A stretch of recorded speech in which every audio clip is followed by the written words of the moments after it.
नमस्कार. स्वराज्य मराठीमध्ये आपले स्वागत. पाहूया सविस्तर बातमी.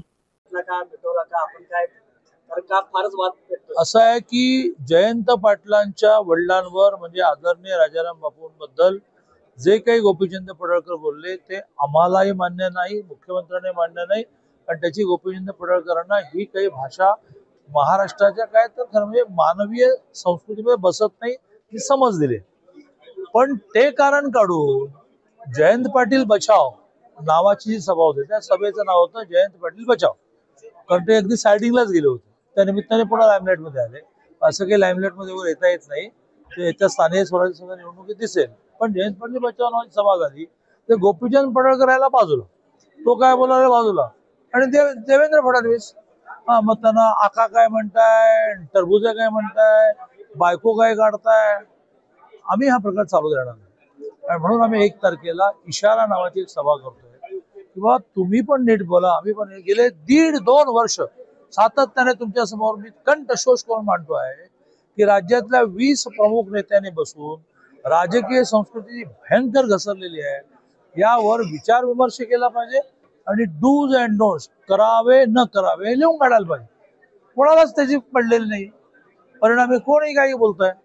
आणि त्यामुळे जर जयंत पाटील आणि त्यांचे साथीदार आमच्यावर बोलणार असतील, आमच्या नेत्यावर बोलणार असतील, देवेंद्रजी, मोदीजी, आमच्या नेतृत्वाबद्दल आम्ही काहीही ऐकून घेणार नाही. लोकशाहीत तुम्हाला बोलायचा अधिकार आहे, लोकशाहीत आम्हालाही बोलायचा अधिकार आहे. तुम्ही बोलायचं बंद करा, आम्ही बोलायचं बंद करा. आज जयंत पाटलांनी ट्विट केलं. ते असं म्हणाले कुठली ती 350 कोटीची महसूल मंत्री असते काढा ना. आम्ही अस्वस्थ होत नाही, कारण आम्हाला माहिती आहे की काही नाहीच आहे. तर ज्या 350 कोटीच्या जमिनीच्या विषयात काढतात तो तुम्ही आतापर्यंत 10 वेळा काढून झाला आणि 10 वेळा सिद्ध झालं की याच्यामध्ये काही नाहीये. 11 वेळांदा काढा. पण मग तुम्ही का अस्वस्थ होत आहे ऑनलाईन लॉटरीच्या विषयामध्ये?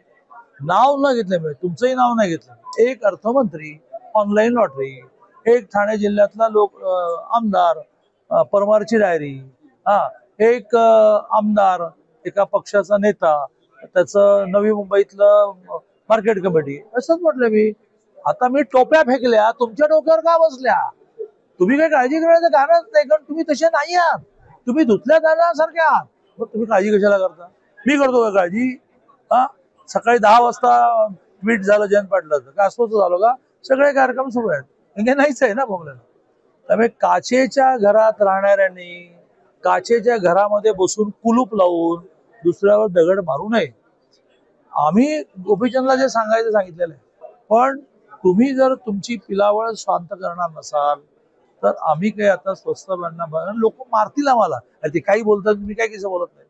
आणि त्यामुळे लोक दबाव आमच्यावर आहे की तुम्ही काहीतरी रिॲक्ट व्हा. आम्ही रिॲक्ट होणार. संपायचं आहे ना. जयंत पाटलांनी डिक्लेअर करावं की ह्या पुढे या जिल्ह्यात तरी किमान अशा प्रकारचा कुठलाही विषय होणार नाही. आम्ही 1 तारखेची सभा रद्द करतो. हौस नाही आम्हाला. वेळ जास्त उतू नाही चाललाय, पैसे उतू नाही चाललेले आहेत. 1 तारखेची सभा रद्द करतो. डिक्लेअर करावं की यापुढे असं होणार नाही.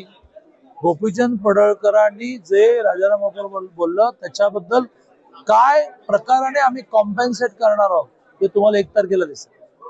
कारण आमचं नेतृत्व तेवढं खंबीर आहे. गोपीचंद पडळकरांनी काय करायचं की ज्याच्यातून हा विषय संपेल. स्वराज्य मराठी, बातमी नाही जबाबदारी. चॅनलला लाईक करा, शेअर करा आणि सबस्क्राईब करा.